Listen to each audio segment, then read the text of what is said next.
আল্লাহ রাব্বুল আলামিন তার হাবিবকে কত ভালোবাসেন, কত মোহাব্বত করেন। আল্লাহ রাব্বুল আলামিন মেরাজের রাত্রে তার হাবিবকে তার সঙ্গে সাক্ষাৎ করিয়েছেন। মসজিদুল হারাম থেকে মসজিদুল আকসা পর্যন্ত তাকে ভ্রমণ করিয়েছেন। আল্লাহ রাব্বুল আলামিন বলেন, সুবহানাল্লাযী আসরা বিআবদিহি লাইলাম মিনাল মাসজিদিল হারাম ইলাল মাসজিদিল আকসা। আমি আমার প্রিয় বান্দাকে মেরাজের রজনীতে মসজিদে হারাম থেকে শুরু করে মসজিদে আকসা পর্যন্ত ভ্রমণ করিয়েছি।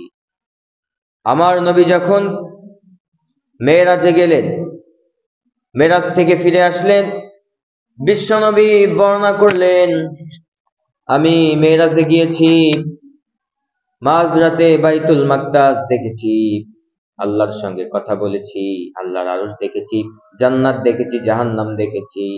আবার ফজরের আগেই আমি মক্কাতে ফিরে এসেছি। যখন সাহাবীদের মাঝে যখন রাসূল আলোচনা করতেছেন, তার ভিতরে কাফের ছিল অনেক, উতবা, সাইবা, মুগিরা। এরা চিন্তা করতেছে রাসূল যে কথাগুলো বলেছে, এ কথাগুলো যদি আমরা আবু বকরকে বলি, এতদিন আবু বকরকে আমরা আমাদের আওতায় করতে পারিনি, আমাদের দলে আনতে পারিনি। এখন যদি আমরা এই কথা আবু বকরকে গিয়ে বলি যে তোমার রাসূল এরকম কথা বলতেছে, সে নাকি মাঝরাতে বাইতুল মাকদাস দেখেছে, বাইতুল মাকদাসে গিয়েছে, লক্ষাধিক নবীকে নিয়ে নামাজের ইমামতি করিয়েছে। সবাই চলে গেলেন, আবু বকরের কাছে চলে গেলেন, গিয়ে বলতেছেন, হ্যাঁ আবু বকর, শুনেছ নাকি তোমার নবী নতুন কথা আমদানি করেছে? আবু বকর বললেন, কি বলেছে? তারা সবাই বললেন, তোমার নবী নাকি মাঝরাতে বাইতুল মাকদাসে গিয়েছে, লক্ষাধিক নবীকে নিয়ে নামাজের ইমামতি করিয়েছে, আল্লাহর আরশ দেখেছে, আল্লাহর সঙ্গে কথা বলেছে, আবার ফজরের আগে নাকি মক্কার মধ্যে ফিরে এসেছে। এটা কি সম্ভব? বাইতুল মাকদাস তো কোথায়? তৎকালীন যুগে একটি ঘোড়া দ্রুত ছুটে যদি বাইতুল মাকদাস যায়, যেতে সময় লাগবে 15 দিন, আবার ফিরে আসতে 15 দিন, মোটমাট 30 দিন সময় লাগে যাবে। তো এত কম সময়ের মধ্যে কিভাবে মুহাম্মদ গেল? আবু বকর তখন এক কণ্ঠে, উচ্চ কণ্ঠে বলে ফেললেন, আমার মুহাম্মদ যদি এই কথা বলে থাকে, এই কথা সত্য হয়েছে, কারণ রাসূল কোনোদিন মিথ্যা কথা বলেনি আর বলতেও পারে না। আমার রাসূল খুশি হয়ে গেলেন, আবু বকরের জন্য দোয়া করে দিলেন, আনতা লাস্তা আবু বকর ফাকাত, আবু বকর আজকে থেকে তুমি শুধু আবু বকর নও, আজকে থেকে তুমি হলে সিদ্দিক। সিদ্দিক মানে হচ্ছে সত্যবাদী, সত্যে আপসী। আল্লাহ রাব্বুল আলামিন তার হাবিবকে উত্তম চরিত্র দান করেছেন, তার হাবিবকে শ্রেষ্ঠময় করেছেন, তার হাবিবকে সবচাইতে মর্যাদাবান করেছেন।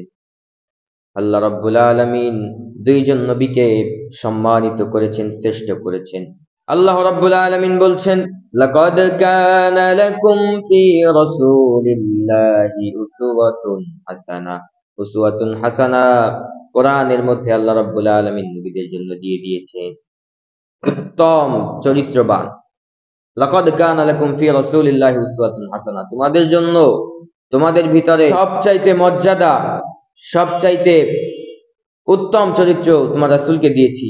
সবাই বলেন সাল্লাল্লাহু আলাইহি ওয়াসাল্লাম। এরপরে আল্লাহ রাব্বুল আলামিন বলছেন, উসওয়াতুন হাসানাতুন ফি ইব্রাহিম, বিশ্বনবীকে যেমন আমি চরিত্রের ভিতরে মর্যাদাবান করেছি, তেমনি করে ইব্রাহিমকেও সেই মর্যাদা আমি দান করেছি।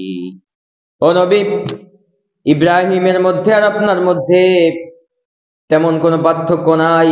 ইব্রাহিম বড় হয়ে কাবা বানিয়েছে, আর আপনি ছোট্টবেলায় কিশোর বয়সে কাবা বানিয়েছেন। আমার রাসূল যখন কাবার কাজকাম যখন শুরু হতে যাচ্ছে,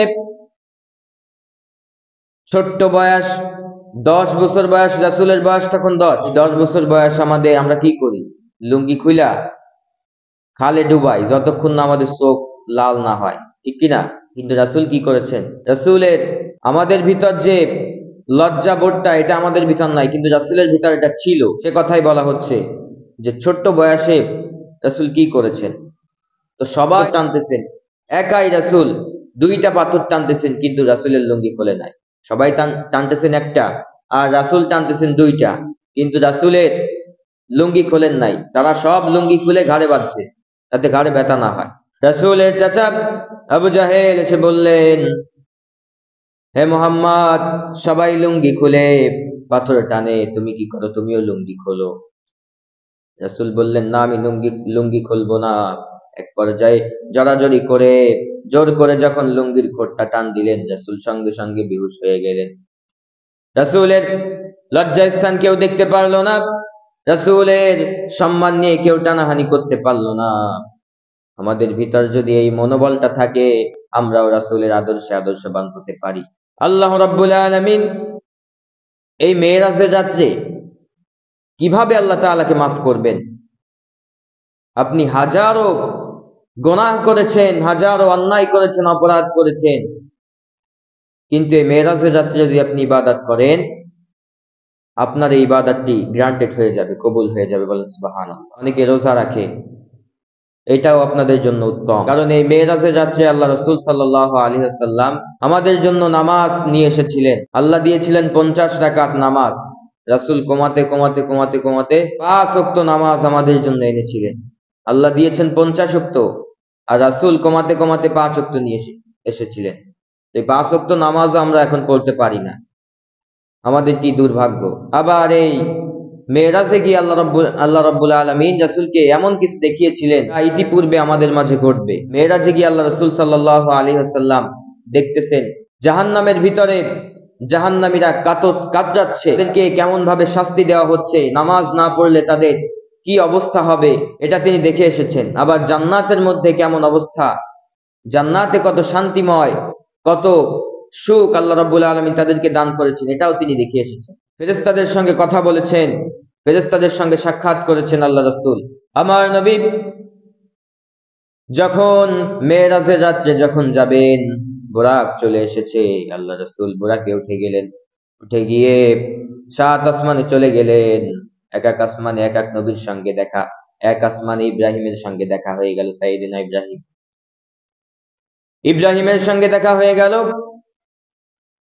আমার নবী তার সঙ্গে সাক্ষাৎ করলেন, আর এসে সাহাবীদেরকে বর্ণনা করলেন, হে সাহাবীরা, তোমরা যদি ইব্রাহিমের কথা স্মরণ করো, ইব্রাহিমের চেহারা যদি মনে করতে চাও, আমি রাসূল আমার দিকে তাকাও, আমার চেহারাও যেমন সাইয়েদিনা ইব্রাহিমের চেহারাও তেমন। বাপ বেটা, ইব্রাহিম হচ্ছে বাপ, বিশ্বনবী হচ্ছেন ছেলে। বাপ বেটার মধ্যে মিল আছে না নাই? 1 নাম্বার মিল হচ্ছে ফেস কাটিং মিল, চেহারার মধ্যে মিল দান করেছেন কে? আল্লাহ তাআলা। 2 নাম্বার মিল উসওয়ায়ে হাসানা, যেটা আপনাদেরকে বললাম, চরিত্রের ভিতরে মিল আছে। বিশ্বনবীর ক্ষেত্রে আল্লাহ রাব্বুল আলামিন উসওয়ায়ে হাসানা বলে দিয়েছেন, লাকাদ কানা লাকুম ফি রাসূলিল্লাহি উসওয়াতুন হাসানা। আর ইব্রাহিমের বেলায় আল্লাহ রাব্বুল আলামিন বলে দিয়েছেন উসওয়াতুন হাসানাতুন ফি ইব্রাহিম। বিশ্বনবীকেও যেমন ভাবে চরিত্র ময়দান করা হয়েছে, ইব্রাহিমের জন্য তেমনি চরিত্র ময়দান করা হয়েছে। 4 নম্বরে মিল হচ্ছে আমার প্রিয় ভাইয়েরা, 2 নবীর মাঝে যখন এই পৃথিবীতে কেউ ছিল না, যখন আল্লাহ রাব্বুল আলামিন আদমকে সৃষ্টি করলেন, আদম যখন গুনাহ করলেন, যখন অন্যায় করলেন, আল্লাহ রাব্বুল আলামিন জান্নাত থেকে বের করে দিয়েছিলেন, তখন আদম আলাইহিস সালাতু ওয়াস সালাম দোয়া করছিলেন বিশ্বনবীর খাতিরে, আল্লাহ রাব্বুল আলামিন তুমি আমাকে মাফ করে দাও। তাকে মাফ করে দেওয়া হলো। তাহলে আল্লাহ রাসূল সাল্লাল্লাহু আলাইহি ওয়াসাল্লামের সম্মানটা কত। নবীকে যখন